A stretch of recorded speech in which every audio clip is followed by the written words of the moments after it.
Le Real Madrid assure l'essentiel, avec une victoire par la plus petite des marges, 1-0 face au Deportivo Alavés. Mais entre nous, Los Chavales, qu'est-ce qu'il était décevant ce match quand même. Encore une nouvelle fois de la part du Real Madrid. Hola a todos y a todas, j'espère que vous allez bien, c'est Baki Koune de Madrid. On se retrouve comme d'habitude pour une vidéo à propos du Real Madrid et surtout de son match face au Deportivo Alavés, parce que oui, les Madrilènes se sont imposés face aux Basques et surtout restent encore en vie pour un potentiel titre en Liga cette saison. Vamos! Eh bien, Los Chavales, que dire de ce Real Madrid qui a été encore une fois décevant, comme sur l'ensemble de cette saison. C'est vrai qu'on s'attendait effectivement à beaucoup mieux, surtout avec cet échec du côté de l'Emirates cette semaine en Champions League. Pourtant, c'est un Real Madrid qui avait une composition d'équipe assez intéressante qui a été faite par Carlo Ancelotti, même si moi, il y avait quelque chose qui me dérangeait. On va voir d'ailleurs cette composition puisqu'on retrouvait notamment Thibaut Courtois dans les buts, Lucas Vázquez en tant que latéral droit avec le brassard de capitaine, cette charnière centrale composée de Raúl Asensio avec Antonio Rudiger, Fran Garcia en tant que latéral gauche, et c'est là où il y a un petit hic, c'est ce milieu de terrain composé d'Eduardo Camavinga, Fede Valverde, Aurélien Tchouaméni avec Arda Güler, Rodrigo Goes et Kylian Mbappé, eux, étaient titulaires à la pointe de l'attaque, et c'est justement là le petit X, c'est avec ce milieu de terrain-là, notamment Aurélien Tchouaméni et Fede Valverde, parce qu'on en a déjà parlé peut-être en début de saison, parce qu'il y avait des suspicions sur ce cas-là, c'est que c'était peut-être ces deux-là, Valverde et Tchouaméni, qui ne pouvaient pas forcément jouer ensemble, ou dans un certain sens c'était peut-être trop similaire, où on se privait peut-être tout simplement de créativité, puisqu'on le sait, Valverde a un gros volume de jeu, Aurélien Tchouaméni, lui, est très très fort dans la récupération, et il manque peut-être justement cette tenue de balle. Alors peut-être justement que ça pouvait se compenser, puisqu'on avait Eduardo Camavinga, puis Arda Güler qui était là également, mais c'est vrai que effectivement ça manquait justement de créativité, notamment pour ressortir le ballon, et on a tout simplement vu un Real Madrid qui a été privé justement par moment de ballon par cette équipe d'Alavés, assez incroyable quand même face au 17e de Liga, et surtout on avait du mal à ressortir ces ballons. Donc là-dessus c'est vrai qu'il y avait un problème sur cette assimilation-là entre Valverde et Aurélien Tchouaméni. Finalement, Carlo Ancelotti a quand même essayé de les aligner ensemble. Moi, pour le coup, je n'ai pas vraiment été fan. Mais finalement, on va voir que le match est assez ennuyant. Pour être honnête avec vous, il ne se passe pas grand-chose. Je le disais donc au départ, c'est un Real Madrid assez décevant. Il ne se passe rien, même s'il y a cette action aussi en début de match avec Arda Güler qui peut bénéficier d'un penalty. Il semble que ça soit peut-être trop léger, même si le contact, lui, existe. Donc voilà, c'est peut-être la seule situation intéressante, peut-être avec Rodrigo Goes aussi qui arrive à se balader à un moment au sein de la défense du Deportivo Alavés, qui arrive à décocher une frappe pied gauche, mais c'est à peu près tout, parce que cette frappe pied gauche, elle ne met pas forcément en danger le portier du Deportivo Alavés. Et puis surtout, on va arriver à un moment crucial de ce match-là, c'est l'exclusion de Kylian Mbappé. Le Français prend un carton rouge pour moi assez stupide, puisque c'est une faute qui n'a pas lieu d'être. On sent justement, moi je me demandais pourquoi il faisait ça, tout simplement parce que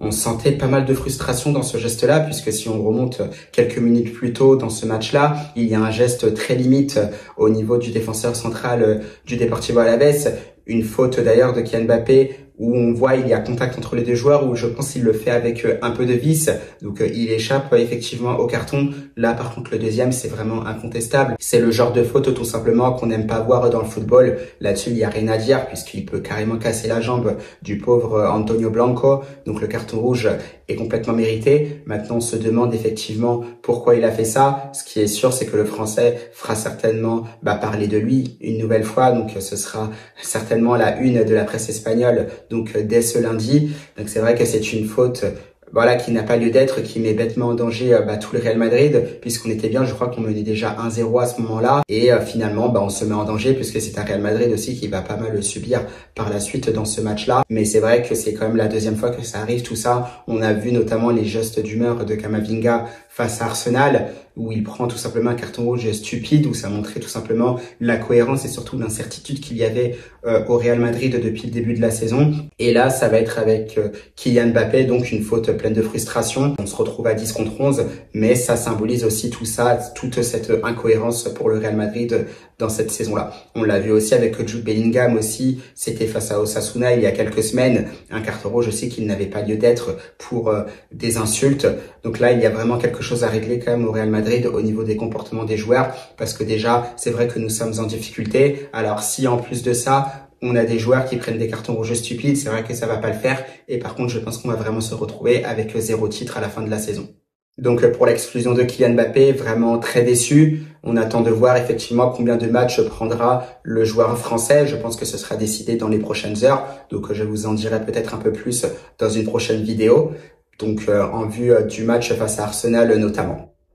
Ensuite, il y a effectivement le cas Camavinga. C'est un Camavinga aussi qui aura très bien réagi par rapport à sa contre-performance plus en deuxième mi-temps du coup face à Arsenal. On a vu un Camavinga beaucoup plus haut cette fois-ci face au Deportivo Alavés. Et ça, c'est vrai que c'est quelque chose que j'aime beaucoup parce que Camavinga justement a cette qualité pour se projeter. On le voit souvent parce que généralement, de tous les milieux de terrain qui sont présents au Real Madrid, peut-être où ça se tape fort avec Bellingham, mais Camavinga, on a vu, a cette facilité-là à gagner des mètres balle au pied. Et ça, c'est vrai que c'est ce qui est très important aussi dans le football moderne, notamment pour apporter des décalages et aussi pour déstabiliser le bloc adverse. Ça, Camavinga le fait très bien. On l'a vu beaucoup plus haut. On connaît aussi quand même la qualité de son pied gauche que je trouve il l'utilise pas assez souvent. Et là, il l'a fait. Il l'a mis au service du collectif, justement. Cette belle frappe enveloppée, petit filet opposé. C'est magnifique. Ça fera 1-0 pour le Real Madrid. Et ce sera le seul et unique but du match qui apportera 3 points cruciaux pour le Real Madrid, puisqu'effectivement, avec cette victoire, on reste encore en vie pour pouvoir remporter cette Liga. Donc très belle performance de Kama, il aura été omniprésent. Le seul bémol peut-être, c'est que dans ce milieu de terrain-là, qui avait l'air d'être peut-être beaucoup plus en 4-4-2 à plat, il avait l'air d'être beaucoup plus à gauche. C'est quelque chose dont je suis absolument pas fan. C'est vrai qu'on aimerait avoir beaucoup plus d'explications sur ce système-là qui est mis en place par Carlo Ancelotti. C'est vrai que Camavinga, beaucoup plus à l'intérieur du jeu, ce serait beaucoup plus intéressant. Et là, on l'a justement vu puisque dès lors qu'il a dézonné, il s'est mis en situation de tir et ça a fait ficelle. Donc là-dessus, ça a été très très intéressant, mais voilà, c'est un Camavinga qu'on doit voir comme ça, un Camavinga qui doit prendre effectivement confiance, même si c'est vrai, ce n'était que le 17e de Liga, en l'occurrence le Deportivo Alavés. Et pour être honnête, maintenant qu'on en parle effectivement de Camavinga, c'est vrai qu'on va en venir un peu aussi à ce milieu de terrain qui a été composé par Ancelotti. Donc pour ce match face au Deportivo Alavés, c'est effectivement la présence de Valverde, de Tchouaméni et de Camavinga accompagné par Arda Güler. Alors Arda Güler, c'est vrai que je suis un peu déçu. C'est pas déçu effectivement par les performances du joueur, c'est plus effectivement par les choix tactiques de Carlo Ancelotti et de son staff. Moi, je l'avais encore une fois dit dans des vidéos précédentes où effectivement un Arda Güler qui est sur le côté, notamment le côté droit, ça ne m'intéresse pas. On ne le met pas effectivement dans de bonnes conditions puisqu'Arda Güler, c'est plus un joueur axial. J'ai dit, c'est plus una media punta comme ils appellent en Espagne. Donc ces espèces de numéro 10 justement qui sont là pour distiller des caviars. Dans ce registre-là, Arda Güler est très très fort. C'est vraiment ses qualités principales. Moi, j'aimerais le voir à ce poste-là parce qu'il peut être vraiment intéressant. Et encore une fois, je vais me le répéter, mais tant qu'il sera sur le côté droit, je vois pas forcément la peine d'en parler puisqu'il n'est pas mis dans de bonnes conditions.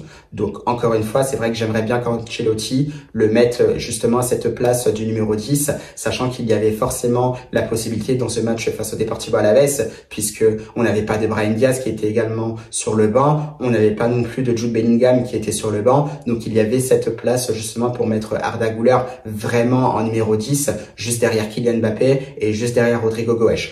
Donc vraiment dommage de ce côté-là, un Fede Valverde et un Aurélien Tchouaméni où par moments ça se ressemble peut-être beaucoup trop. Peut-être un Fede Valverde qui a peut-être beaucoup plus d'activité puisqu'il a un énorme volume de jeu. C'est vrai qu'il est capable de se projeter, ce qui n'est pas forcément le cas d'Aurélien Tchouaméni qui reste peut-être un peu plus en retrait, en sentinelle pour ratisser des ballons. Et c'est vrai qu'à la créativité pour pouvoir ressortir ces ballons-là, comme je disais peut-être précédemment dans ma vidéo ou sur aussi des vidéos TikTok, c'est vrai que c'est assez dommage parce que je pense que les deux, par moments, c'est un peu compliqué quand même. Et heureusement, il y avait Camavinga qui était là, un Camavinga qui se projetait aussi, un Camavinga qui avait une meilleure tenue de balle pour équilibrer justement ce milieu de terrain. Donc heureusement, ça aura beaucoup aidé, tout en sachant qu'on ne trouvait pas forcément aussi Arda Güler dans de bonnes conditions. Donc finalement, c'est vrai que ça se compensait, mais peut-être pas assez. Et ce que j'ai aimé finalement, c'est peut-être l'entrée de Dani Ceballos en fin de match.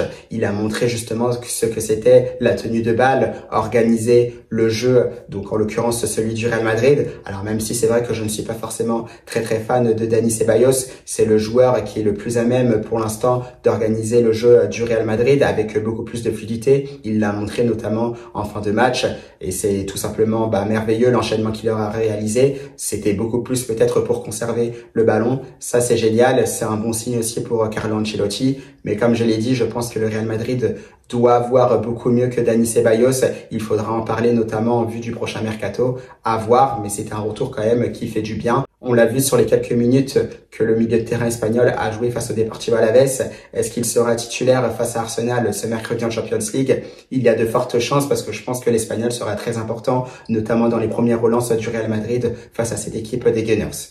Donc à voir, mais en tout cas, très bon retour de Dani Ceballos sur les quelques minutes qu'il a joué. Sinon, en soi, comme je le disais précédemment en début de vidéo, c'est un match qui était assez décevant. On n'a pas eu grand-chose à se mettre sous la dent. Les actions les plus intéressantes, finalement, c'était peut-être les exclusions, puisqu'il y en a eu deux. Un de chaque côté, comme vous le savez, un pour Kylian Mbappé et un autre pour un joueur du Deportivo Alavés. Donc il n'y a pas grand-chose à dire sur ce match-là, tant j'ai été déçu, tant je me suis ennuyé. Si vous vous êtes ennuyé également, Los Chavales, n'hésitez pas aussi à le dire en commentaire. N'hésitez pas aussi à dire en commentaire ce que vous avez pensé de ce match-là. Mais c'est vrai que dans l'ensemble, très décevant quand même. Mais vraiment. Et tout ça pour dire aussi que je suis très impatient. Impatient pourquoi? Tout simplement que la saison se termine parce que finalement elle paraît vraiment longue tant ce Real Madrid nous déçoit à chaque match.